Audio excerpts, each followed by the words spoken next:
month in the pouring rain. We had 10 volunteers, picked up probably 10 huge trash bags full of debris that was left from people enjoying the city's parks. So I'd encourage everyone to help out and sign up early. And I know our club history is to wait till the last minute, but I am sweating bullets on the week before an event because people are calling me saying, well, you're going to have 10, you're going to have 10. I'm going, of course, we're going to have 10. So help me out. And if you have the time and the bandwidth in your schedules, please sign up. And Jim, what was the other event you wanted me to talk about? The other one that's on the website already is the Norfolk Botanical Gardens. Yes, Michael Desplain sent me a note and said every year as he prepares for winter and puts the plants to bed, he would like some help from the club to do the getting greenhouses in order and moving plants around. So since we've done this in the past, that's why we put it on the schedule. And again, the more the merrier. It's a good time to get outside and socialize with other Rotarians. It's one of the few opportunities we have to be able to do that. But that's not until November. I'm sorry. Right. Yeah, that's the middle of November, and that's also on a Saturday. So Right. you know, for those who it's not very convenient for during the week, we are trying to have some during the week and some on Saturdays. Right. So that's great. Thank you very much. We also have, I'm going to post a poll, and this is for the holiday social. And if you could just, you'll see it on your screen, and if you could just answer, this will help us, this will go a long way in helping us figure out, you know, what the holiday social could potentially look like. So give me 1 second here, and you should see something called poll number 2, holiday gathering. Does everyone see it?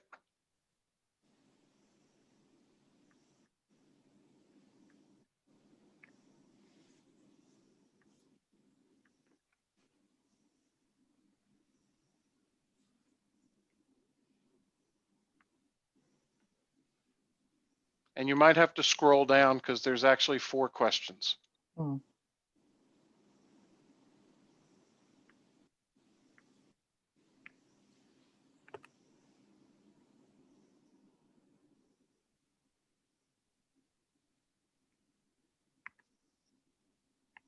I wish I had some Jeopardy music, but I don't. I'll have to think ahead for the next time. Da da bum bum da dum bum. Thank you. Bum dum bum dum bum da da da da.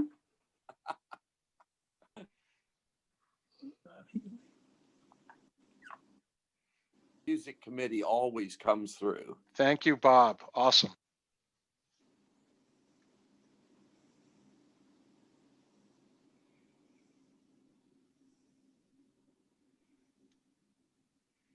Okay, we're closing in on it. We still have some undecideds. We'll give it another few seconds.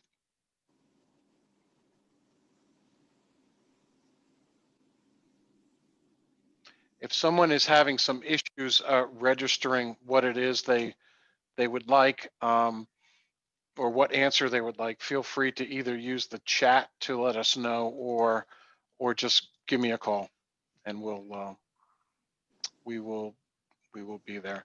Okay, I'm going to go ahead and end it right now, and I'm just going to share the results with you so that you can all see it.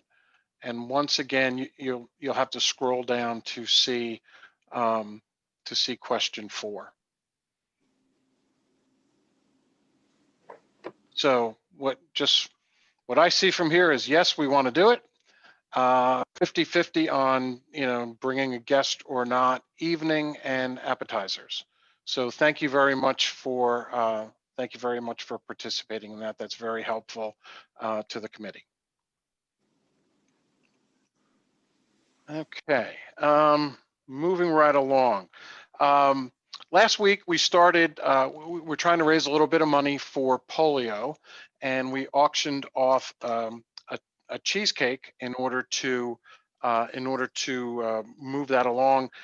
We have a couple of other items we would like to do today.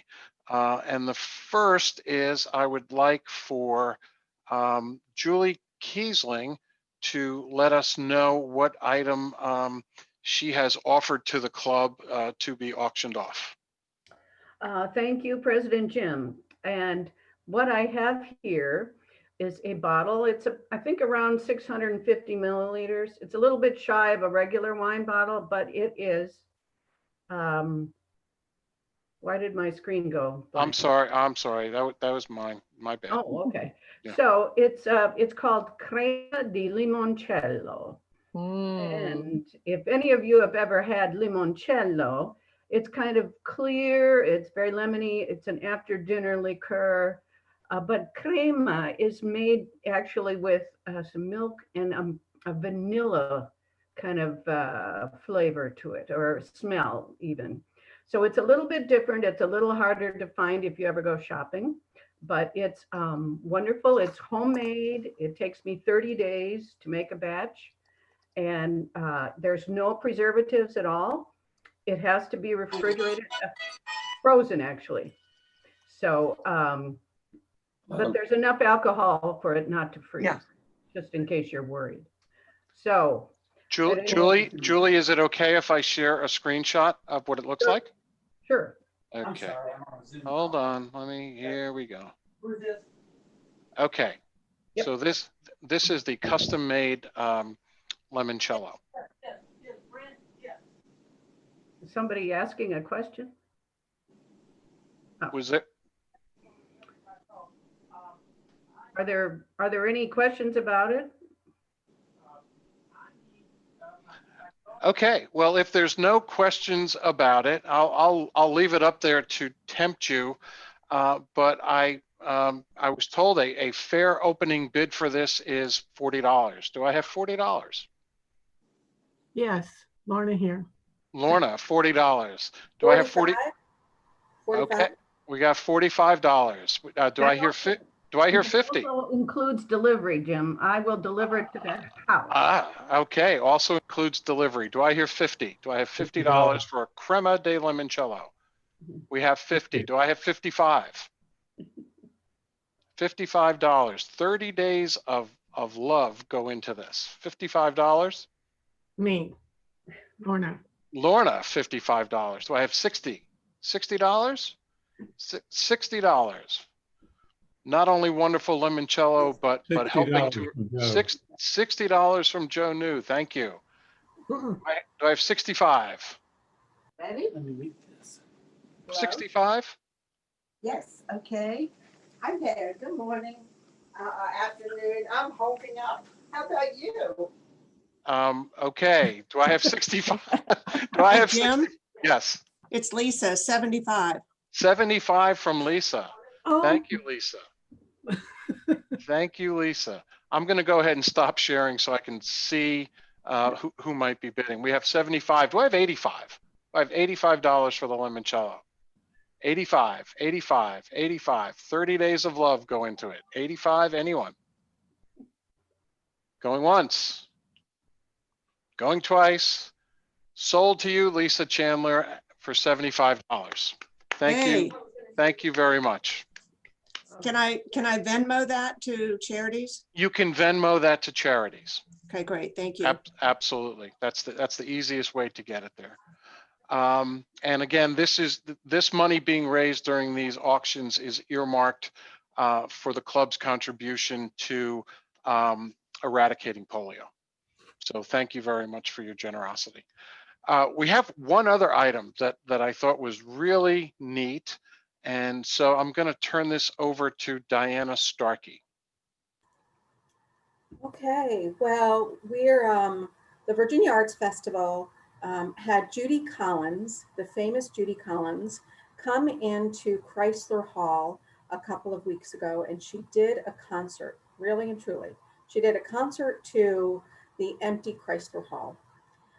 We filmed this, we recorded it for a virtual concert. So the Virginia Arts Festival is presenting Judy Collins virtually next week, October 23rd and 24th. And she was on the stage. It was very cool. I got to be there because we had a photographer. It was great and sad at the same time, because you know the state of what all of the performing arts organizations are going through. We miss live music. So she performed with Chatham County Line, all socially distanced. So it was great to have her here. So we are doing a concert next week, the 23rd and 24th.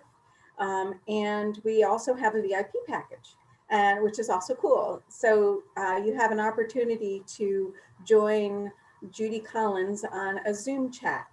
It's a group Zoom chat, and so that's the VIP package, and you get a gift, and you get a CD and a poster and all sorts of fun things as well. But you know, this is the new way that we're living these days. So so we offered to have this as an auction item for Rotary.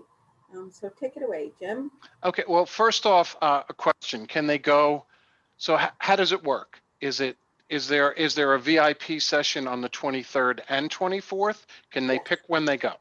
Yes. So the concert, it's very cool. So the concert is available on the 23rd and the 24th, whenever you want to sign in. If you're a morning person and you want to listen to her and you want to see the concert, do it in the morning. If you live in Australia and you want to see it in the evening, you can see it in Australia in the evening. But the VIP is at 8 p.m. on Friday night and Saturday night. So because it's a Zoom and it's a live Zoom group chat with Judy, so we've had to have a specific time. So you pick which night you want to go to. You just let me know. Then I'll send you all the codes and all of that. It's very easy. You can look on the vafest.org website, you know, Virginia Arts Festival's website, to find out more info, but it's super easy. It's the one of the easiest platforms to be able to kind of maneuver. But yeah, so that's how it's done. Did that? Okay. And any other questions before we start the bidding? Who Any knows? other? Who knows Judy Collins? Somebody said last night they were going to ask her to bring in the clowns. Yes. Yeah, I think Michael brought that up. Yes, yes. So thank you very much for making this available, Diana. That's wonderful. I think we should open the bidding at $75. Do I have $75 for an intimate evening with Judy Collins? Do I have Massey. Joe Massey, $75. Do I have 80? $80 for a virtual concert and sit down with Judy Collins to talk about things. $80. Do I have $80? Anyone? Are you guys kidding me? Okay, I'm bidding $80. I'm not letting anyone off that easy. $80. Do I have 85? $85. $85. It sounds like it's you and me, Jim. I'll do 85. No, it could be a really nice date night. It could be a really nice couple night because you can sit together. This is true. It's you know, you can probably have as many people as you want at your house to watch it and participate. So if I have a date, my $85 is really $170? No. Think about it as your $85 is really $42.50. Cheap date, Joe. Any other bidding? Any other bidding? All right, Joe. Sold for $85. Thank you very much. And thank you, Diana Starkey. We really appreciate you making that available to us. I'm getting into a pretty bad habit. You okay. Well, thank you, Joe. We appreciate it. Now we come to the portion of the program where we have fines and Happy Bucks. So, and for those of you who are visiting us, Happy Bucks are where we help raise some money for Norfolk Rotary Charities, where members tell us, some good things that are happening in their lives. So does anyone have some happy bucks they'd like to share? Barb. I do. We were excited to be out in Montana for the arrival of our granddaughter, Harbor Lois Lipskis, who weighed in at 7 pounds, 19 inches on October 6th. So she's doing great with her parents, and everybody's situated, and we were able to get home safely. So I would like to offer up happy bucks for that today. That's wonderful. Congratulations. Congratulations. Anyone else? It's Sigger. Sigger. My brother was awarded an award by, I think it's Prince George's Community College, because he is the professor of the year for them. Oh, awesome. Awesome. That's great. That is great. Thank you very much for sharing that. Anyone else? I want to beat out our president on this one. I got some happy bucks because Navy beat Temple in a conference game. The president can't top that this past weekend in Annapolis. Well, congratulations, Chris. And since I can't let that go, I have some happy bucks for the Army football team, which is now 4-1, albeit against, as Bernie Cohen said earlier, some pretty weak competition. But Army defeated Citadel, and Citadel actually played really well. I think it was a relatively close game. So thanks, Chris. And I did actually watch part of that Temple game. They look pretty good. They look pretty good. Anyone else?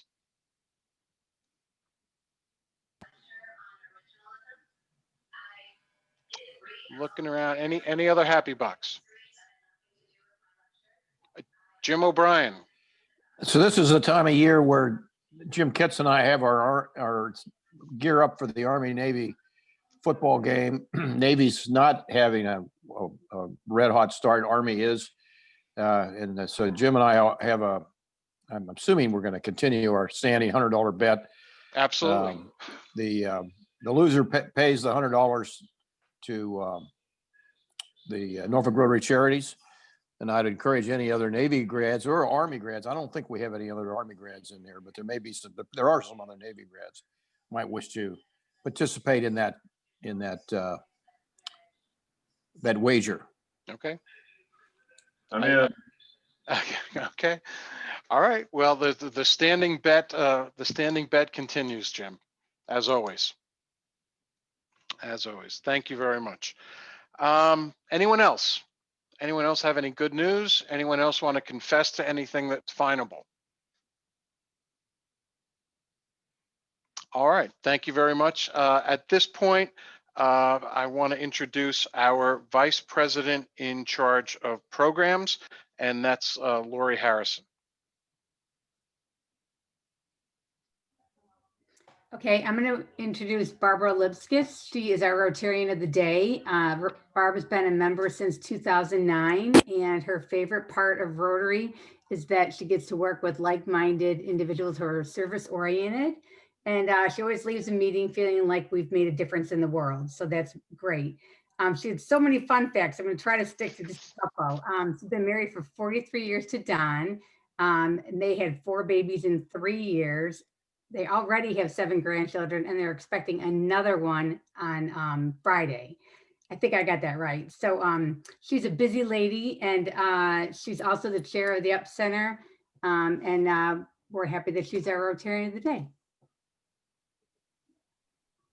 Thank you. I'm happy to be part of this prestigious group and a great group of people. I love getting to know all of you, and look forward to our projects together in the future. Jim, I don't see your agenda, so can I go right ahead and introduce our guest speaker today? Yes. Oh, absolutely. Okay, Absolutely. great. I'll go ahead with that. So Tina Gill is the President and Chief Executive Officer of the Up Center, a leading child and family services organization that is working to ensure low-income children and their families in Hampton Roads have the tools and the support they need to thrive. Operating since 1883, the Up Center is increasing our community's capacity to respond to trauma and mental health needs. You may have known the Up Center by its previous name of Child and Family Services. So serving as the Up Center's CEO since 2014, Tina focuses her efforts on creating innovative responses to the community needs. She brings 20 years of private sector experience and is known for her collaborative style and relationship building, bringing creative ideas and innovative strategies to fruition through strategic planning and leadership, business, and team development. Prior to the Up Center, Tina worked for the Anthem AmeriGroup as their Vice President of External Relations Operations and Executive Director of AmeriGroup's Foundation. She also steered the National Advisory Board on improving healthcare services for seniors and people with disabilities, and has a deep understanding of issues around Medicaid and serving the more vulnerable members of our community. Tina has served on numerous nonprofit boards and currently serves as secretary for the Virginia Nonprofit Leadership Council.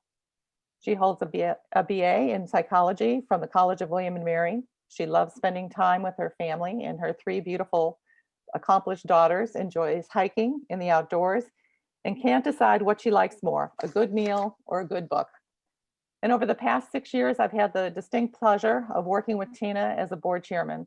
I consider her leadership and management style to be the gold standard for nonprofit management, blending her business acumen and communication style to create a transparent, collaborative work environment that is able to quickly respond to the evolving community needs in today's world.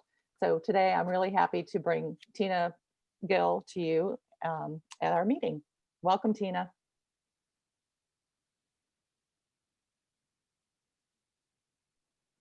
Thanks, Barb. I appreciate it. Can everybody hear me? Thank you. I see a couple of claps. Can everybody hear me okay? Yes. All right, wonderful. So I really appreciate being with you all today, and thank you for that really kind introduction. It sounded really good. It made me feel good about myself. So thank you, Barb. It's always interesting to spend time with people in this kind of virtual environment. So I'm going to just ask you guys for a little bit of help today. I do have a PowerPoint presentation. I just do that because it sort of helps everybody see the same thing. But when I share my screen, I'm not going to be able to see a lot of you. So if you have questions, probably the best thing to do is to type them in the chat. And Barb, do you mind if I ask you, can you watch that chat for me? Because sometimes it's hard to see when you're the person who's talking, right? Like, okay, wonderful. That would be great. I'm going to try and maybe do 3 things for you guys today. One, just give you an overview of the Up Center. We actually have a number of Up Center friends in Rotary, and it's nice to see you guys. I don't want to bore you with that too long. I also know that there are some people who might not be familiar with the organization at all. And then what I really want to spend the majority of our time together doing is talking about the mental health needs in our community, how those have changed or been exacerbated by COVID-19. And I want to cover the Up Center's response to those things, and actually 3 new things that we have done this year, and offer those to you so you're aware.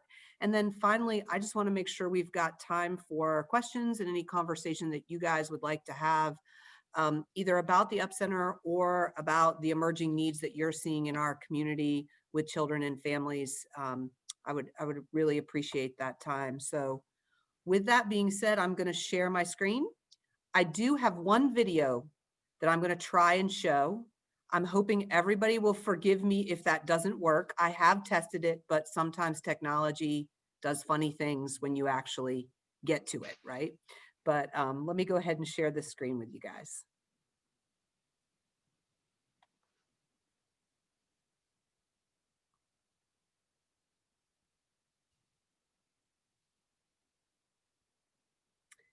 Can everybody got that? Yes. Okay, thank you for the verbal yes, because I can only see a couple. I'm gonna see if I can adjust a couple and get a couple more faces here. All right, wonderful. So as Barb said, the Up Center is a child and family services organization that has been serving this community since 1883. So for almost 140 years. I honestly really am not sure if I know of any other nonprofits that have been around in our community that are locally based, that have been around any longer than that. And maybe some of you do know of who those people are, but certainly we're one of the oldest. We serve as a safety net for our community and work very, very energetically to help children and families thrive. We offer 20 different programs. We have 5 locations and about 150 full-time equivalent employees all in. We work with 10,000 people a year. And so that means we have a pretty broad mandate and do a lot of different things. Rotary's actually been very kind. I want to thank you all. You actually provided a grant for our early childhood education and home visiting program earlier this year, and we'll talk a little bit about that program. When I talk about the Up Center, I think sometimes it's easiest to talk about it in terms of the people that we work with. So if you look at our programming and you look at what we do for children, we offer youth counseling and mental health counseling, therapeutic foster care and adoption services. We actually have one of the highest adoption rates in the state of Virginia for a private placement therapeutic foster care agency, which means we have a real focus on permanency. We have this region's only community-based mentoring program. So we mentor youth age 8 to 18 in our community. And I think we may even have a member or two of Rotary who have been a mentor with our program. And then we do intensive in-home counseling, which means we work with families whose children are at high risk of ending up in an institution or are returning from an institution, essentially to stabilize that family and ensure that children don't have to spend any more time out of their home than is absolutely necessary. For families, we provide family and child counseling. We're one of the few organizations that does this on an outpatient basis.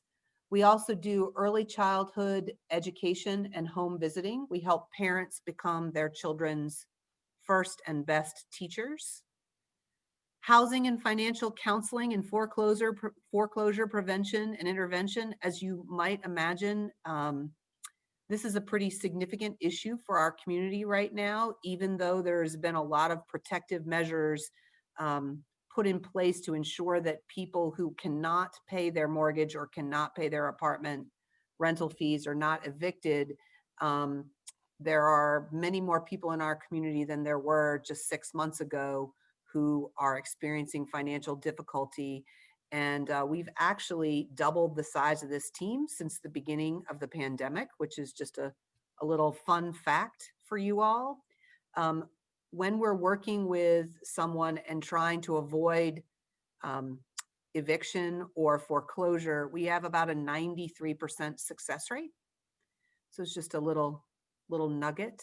We also do mediation and supervised visitation.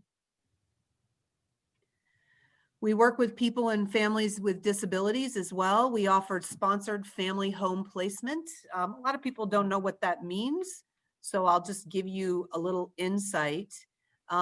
Many people who have an intellectual developmental disability do not need to be in an institution, but also are not able to live independently by themselves without supports and services in place.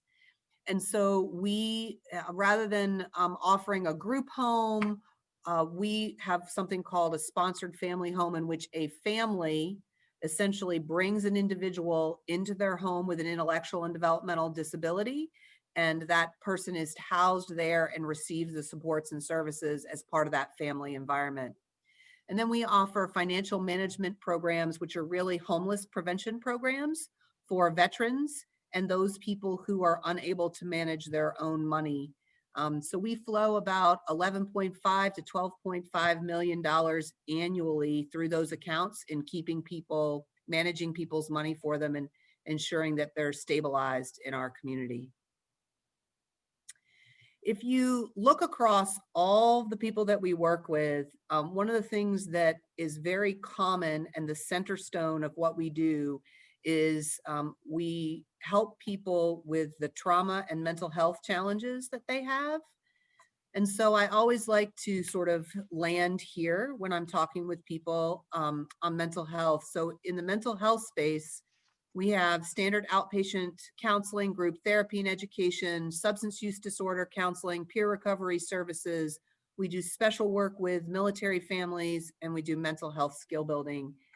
And I'm actually going to spend a little time diving into mental health with you guys, if you are ready to take that dive with me. Dive away. Thank you very much, Jim. I appreciate it. It's always fun when you're, I think for those of you who share your screens, I can only see like 4 of you and there are 50 of you. So I have no idea how this is going, right? Yeah. So I thought I would, as we talk about mental health, I thought I would just give some headlines. I'm hoping that most of you are familiar with these headlines. And at the same time, I would never want us to become numb to these headlines, because they are significant and serious. And mental health is something that is relevant to all of us, regardless of our zip code, regardless of our socioeconomic status, regardless of our age, our gender, our racial background.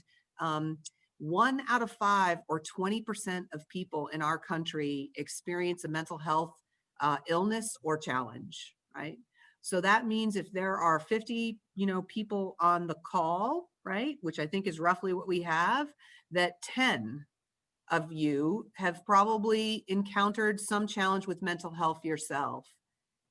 And nationally, I'm sad to sort of reinforce for you that only 60% of those people who experience a mental health challenge actually receive treatment. And certainly a good portion of the reason for not receiving treatment is because of the stigma around mental health. And so part of why I'm glad to be here and talking with you today is because mental health, and just like our physical health, is something we should talk about and invest in. And there is no stigma around receiving help and tools and resources that help you manage not the destination of your journey, but how you get there, right? Which is really what mental health is. Half of all mental illnesses begin before the age of 14. And 2 in 3 children in Virginia who experienced a major depressive episode did not receive treatment. So in addition to stigma, the number one reason, right, for not receiving treatment is the lack of availability of providers. And so there aren't enough people providing services. And then the second reason is the cost of those services. So mental health services are second only to cosmetic services for cash pay in this country. So what that means is even if you have insurance, because the insurance reimbursement rates are so low, a lot of the best providers in our community, many of the providers won't even take insurance. They'll expect you to pay cash. So for many of you on this call, my bet is you have a child or a grandchild. And if you happen to be like me, who had a daughter who experienced a significant mental health issue her sophomore year in college, it meant that when I went to seek to get her help for that issue, that my husband and I had to pay literally cash out of pocket, because the only way we could get someone to see her was to do that. So we spent in excess of $15,000, which is a small amount compared to many people with mental health challenges. And we're people who have means, many people do not have those means. So the Up Center takes this very seriously. A cornerstone of who we are and what we stand for is investing in the mental health of people in our communities, and particularly for doing that with people who have no insurance or who are underinsured, right? As you might imagine, COVID-19 and the current sort of disconnected world that we're living in has meant that people's need for mental health services has increased, but their access to those services have decreased. I'm not going to actually show you this video, but I'm going to send this presentation and you guys can access this particular one yourself. We've actually received quite a bit of media coverage for the Up Center's response to COVID-19. We understand that there's an increased need, so we moved and went quickly fully to telehealth. And I can tell you that 90% of all our existing mental health clients moved to telehealth successfully with us. And we've increased our capacity in mental health. We have also put in place flexibility around copays. So if you don't have the ability to make a copay in this current environment, we waive that copay. We established a mental health service line and a number of other things. We've also partnered with United Way for case management and emergency fund distribution relative to the pandemic. Interestingly, while it's not related directly to mental health, but I'll give you a little side note because Rotary was kind enough to support our early childhood home visiting program. We actually found that the women and mothers that we worked with had no access to birthing classes because those were stopped at the hospital. And so they were heading into the hospital to deliver a baby with no support, no training, and a lot of fear. So we've actually added doula services as part of our COVID-19 response. So that's a little bit about mental health and COVID-19. I want to chat just a teeny bit about mental health as it relates to veterans and military families, particularly post 9/11 veterans and military families. We've actually had 3.2 million people serve in the armed forces since 9/11. That is now approaching 20 years of sending our troops into a combat arena. I don't think we maybe see that on a day-to-day basis or understand that we're still deploying people to Iraq and Afghanistan. Those individuals are coming home and having been exposed to some pretty traumatic events. Unlike previous wartime engagements, they come home mostly alive, which is a really sobering fact to sort of state. And 40% of our veterans who return home with mental health issues do not receive the care they need. This is both because of long wait lists as well as concerns with accessing that care. We've also know that our veterans are 2 times as likely to die by suicide. And in our community, this is pretty relevant. We have over 230,000 veterans living here in Hampton Roads and 114,000 military families. We have roughly 13,000 veterans personnel leave their branch annually in our region who are looking for jobs. So the Up Center, knowing that there was a gap in mental health care in our region for veterans and military families, partnered with an organization called the Cohen Veterans Network, and a little over a year ago opened a new clinic to serve post 9/11 veterans and military families. That clinic is located in Virginia Beach. I'm actually in that clinic today. And I thought that it might be nice for you guys to have a little virtual tour of that clinic. So if you can bear with me, I'm going to try and show you a video, and I'm going to pray that the sound worked. We practiced this yesterday. So let's see if we can make it happen. And if it doesn't, we'll try sending it to you. So hang on with it for a minute. I'm going to stop sharing this and then open up another share.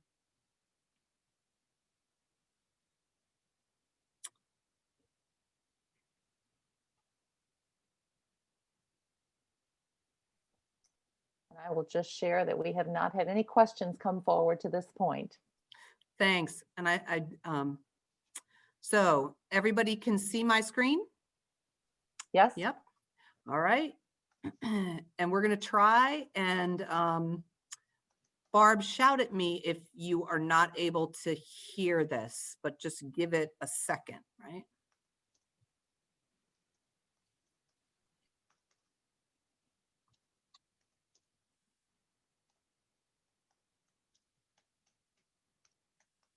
No sound yet. Mhm.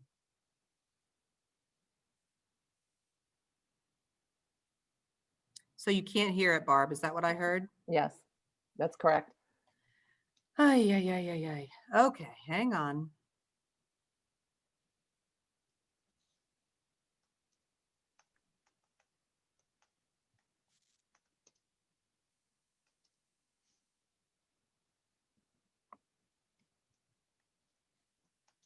Tell me if you can hear it now.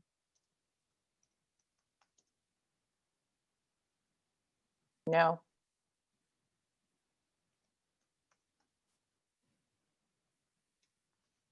No sound yet.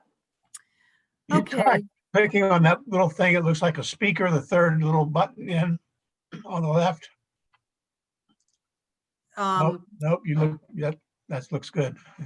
Yeah, that's good. So I practiced this pretty hard yesterday, and I'm executing exactly as I did to ensure it that it worked. So I can try one more thing.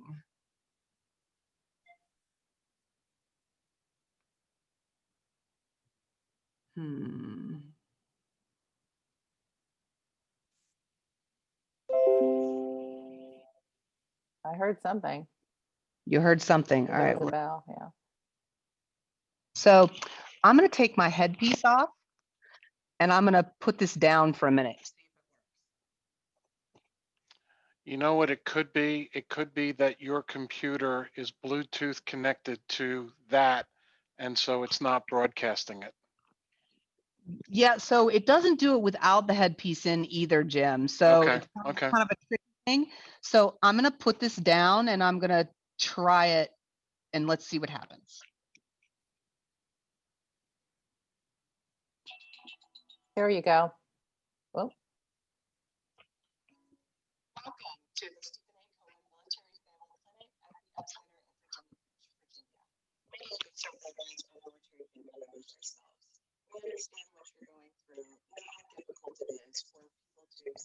It's garbled.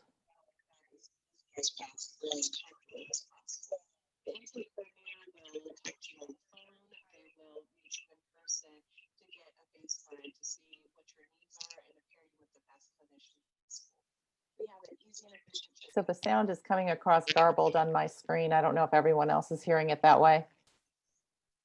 Can't hear anything though, really.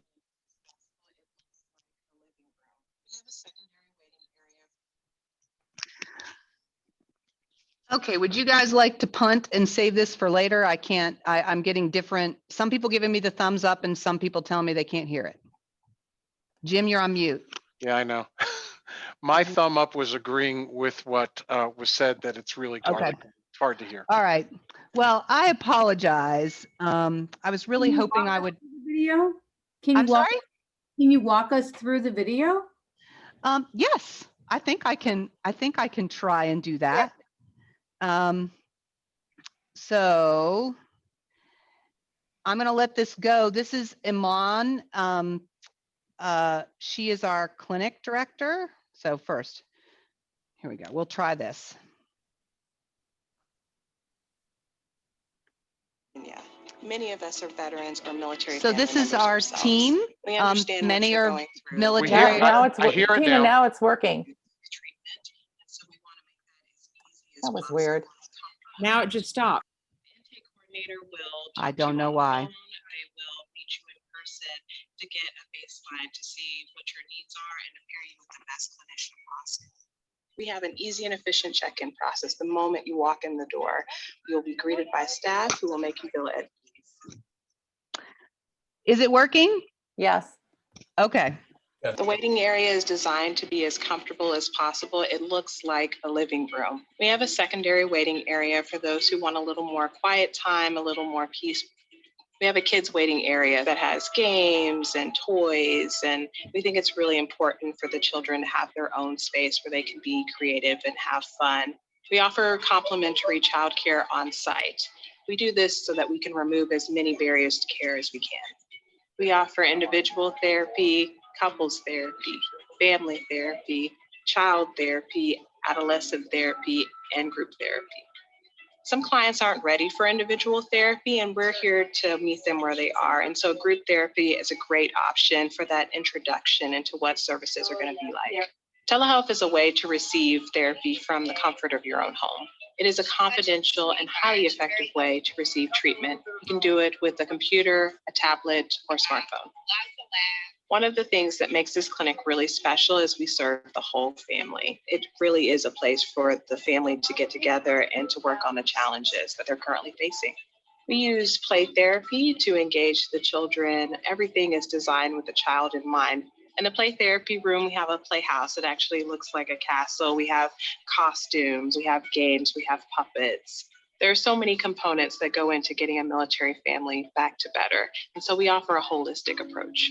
We have a case manager as part of our team. The case manager refers clients to other resources based on their needs. That could include housing, career assistance, educational opportunities, food assistance, and anything else you may need outside of therapy services.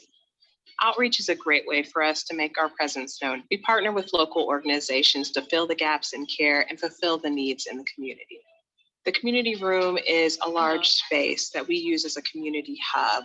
We offer art classes, poetry, yoga, trainings, family-friendly events. It's important for you to know that you're not alone, but to also be with others who have been through some of the challenges that you've been through. We want this to be a place where people feel comfortable and can connect.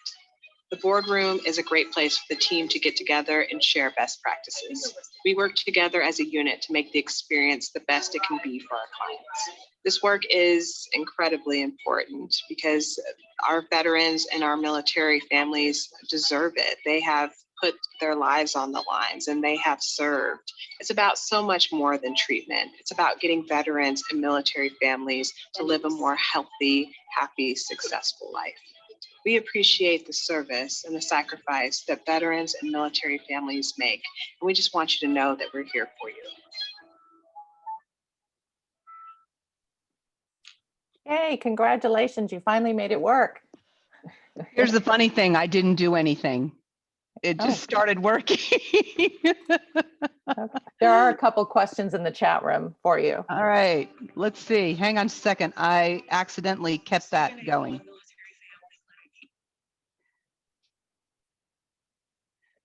All right. So what do we have in here? Let's see. First from Jim Kitts, why is the mental health industry so cash focused?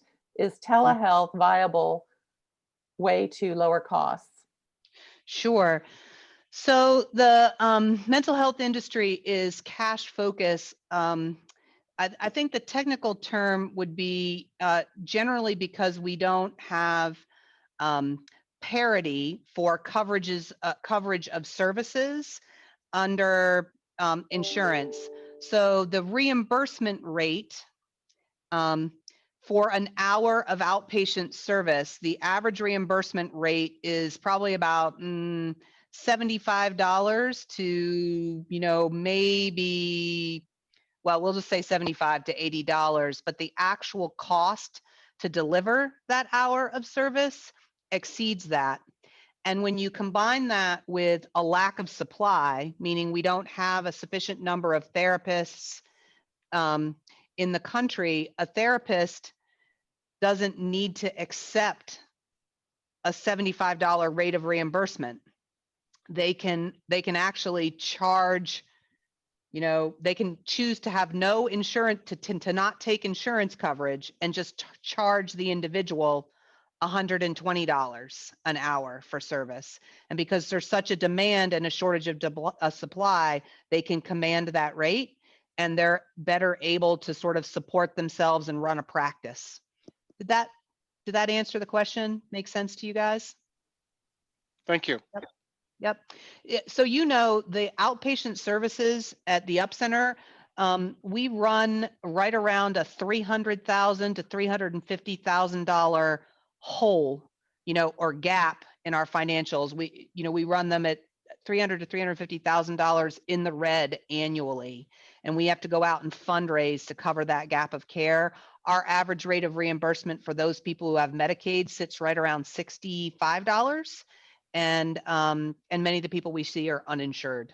So that helps. What other questions do we have? Well, there was another one that we can tag on to that is, do you believe that the telehealth option will continue post COVID-19? So yes, I do think the telehealth option will continue post COVID-19. I don't think it's so much about lowering the cost of service, because the cost of service is the lion's share of it is the salary of the person delivering the service. It's not just the back shop overhead or facilities associated with it. I think it'll stay in place because it improves or removes other barriers to care. So one, if you don't have a lot of resources and means you don't now have to pay for travel or take a bus, right? Two, if you are have children and you need more after hours service, that's a little more viable to deliver in a telehealth kind of way. Three, if you have a mental health challenge, you quite frankly might be afraid of driving. So in particular, if you're a veteran, right? And you've done a tour in Iraq, driving on a road has a different meaning for you. Because if you're used to driving in a road in a combat zone, you have to be very wary and aware of potential IUDs and other things. And, so driving can be traumatic. So I think telehealth will stay around for a lot of reasons. Let's see. How does the Up Center interface with the community? The Community Services Board. Oh, the Community Services Board. Thank you, Marty. I appreciate that question. So we're pretty tight partners with the Community Services Board, right? So the Community Services Board, we access their services. We'll send people to them for service, and they'll send people to us. And we largely do that based on specialization. So we have certain child and family interventions and services that they do not have available at the Community Services Board. So they'll send to us. Sometimes they will contract with us, particularly around some substance use disorder services. We're starting to do more of that. They may, they're really trying to focus on uninsured or underinsured. So sometimes if they just have a capacity issue, they'll send our way, but sometimes they'll have somebody who has insurance, and we do take insurance as well. So they'll send them to us. So, we're fast friends, for lack of a better term. We definitely do duplicate in some areas, but, I wouldn't call duplication a problem here, because we have a real capacity issue as a community, right? Not enough services. So this is an interesting one. Is there anything we can do as parents and grandparents to prevent mental illness in our children and grandchildren? Yeah. So, I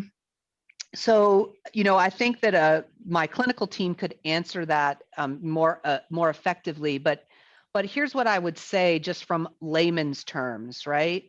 That one, talking about mental health, and I don't mean illness, I mean your mental well-being, and investing in strategies that help enable mental well-being is a really good thing.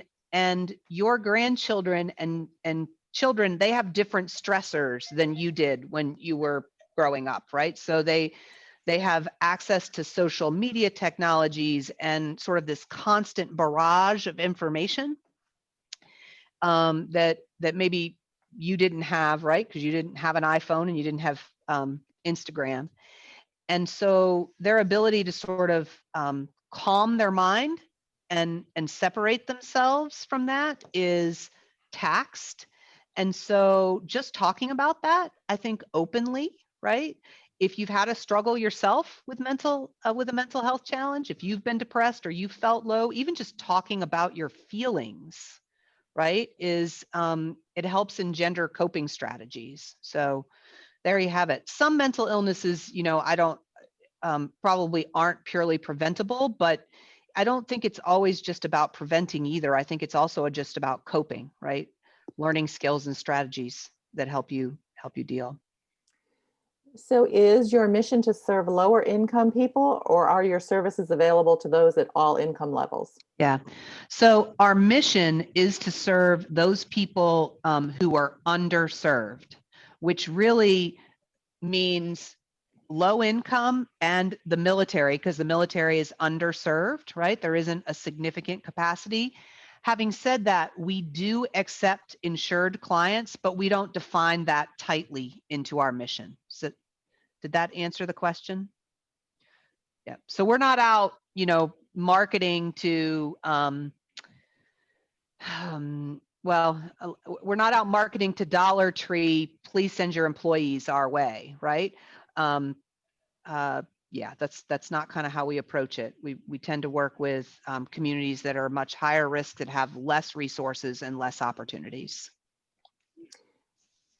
I always find this interesting in describing the difference between foster care and therapeutic foster care.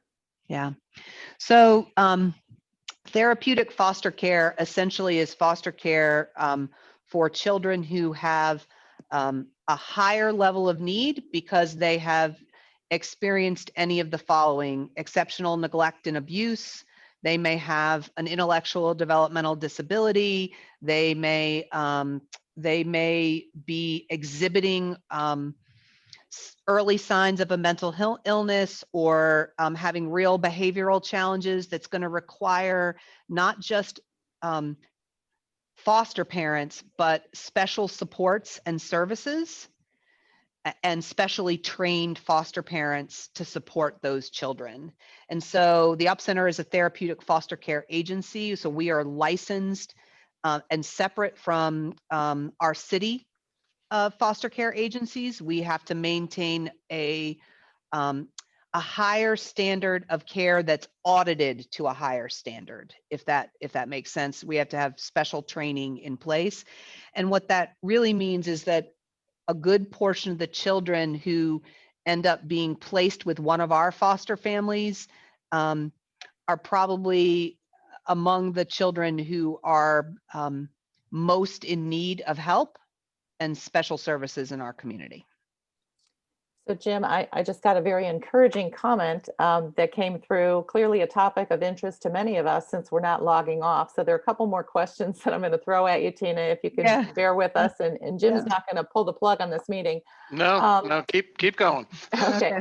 How has COVID affected the recently started peer recovery program? So this is from Joe Massey. And Joe, it is so good to see you. Joe, I just want to give some context. Joe was kind enough to serve on a special committee that the UP Center put in place about 2 years ago that looked at substance use disorder services and whether the UP Center should expand into providing services for individuals who are struggling with addiction and recovery in our community. And I have another slide, which I'm not going to have time to share. We actually have expanded those services. Joe, we actually now have 4 peer recovery specialists on staff, 1 full-time, 3 part-time, and we will be adding a 5th. We just received funding for a 5th. The pandemic, as you might imagine, has increased the need for help among people who are struggling with addiction. So whether that is alcohol or another form of another drug, when you are in a highly anxiety, fear-producing environment in which you have to be isolated, this is like the perfect recipe for not such good outcomes for people who really are trying to stay in recovery. And peers have become a really important component of outreach for connecting with those individuals. I also want to share, and Joe will be excited about this because this was the 3rd slide around substance use disorder services. Not only did we add peer recovery services, which is just what it sounds like, somebody who has suffered with addiction, is in recovery, and is specially trained to work with people who are working through addiction. Not only have we expanded that and outpatient, Joe, we received a significant $700,000 grant from the Office of Juvenile Justice to offer peer recovery services and family support services for court-connected youth. And we will be starting that as we transition into 2021.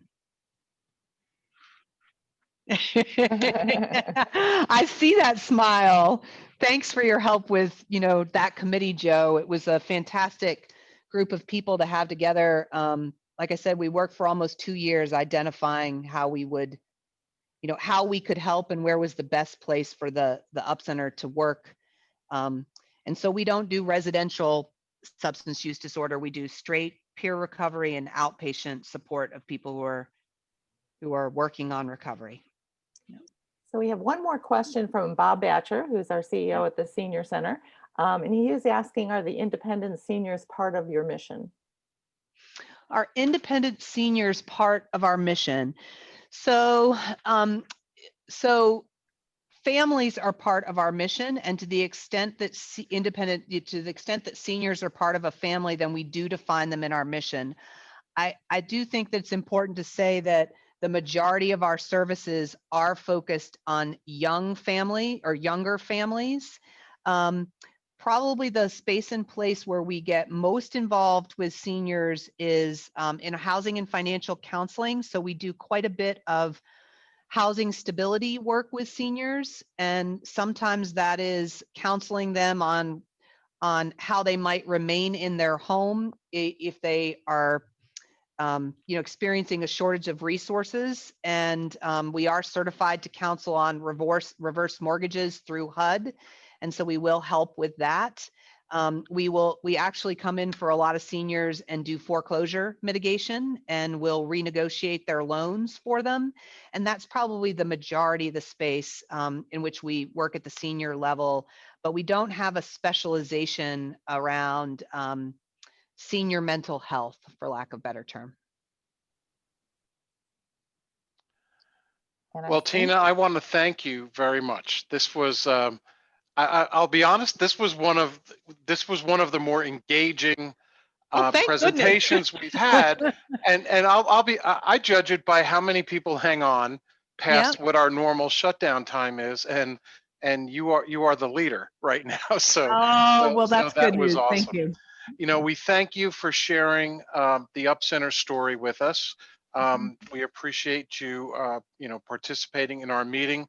I'll let you know that our club is very focused on youth literacy, and what we do is, to honor that legacy, we make a donation to our school of the week. In this case, it was Coleman Place Elementary School, and we will give them a book in your honor, and inside of it there'll be a little placard that commemorates your visit with us. So thank you very much for joining us, and we really appreciate you educating us and telling us your story. Well, I appreciate you guys being so receptive and flexible through our, small bit of technical challenges. It's wonderful to be with you, and I just thank you for what not only Rotary is doing, but each of you as individuals are doing for our community. We need all of us engaged. So it's wonderful to be with a group of like-minded people. Wonderful. Well, that's great. Well, our next meeting is next week, and it will be held virtually once again, October 20th. And our guest speaker will be the author, Jeremy Moss. He will be speaking to us about pirates. So bring your best pirate voice next week.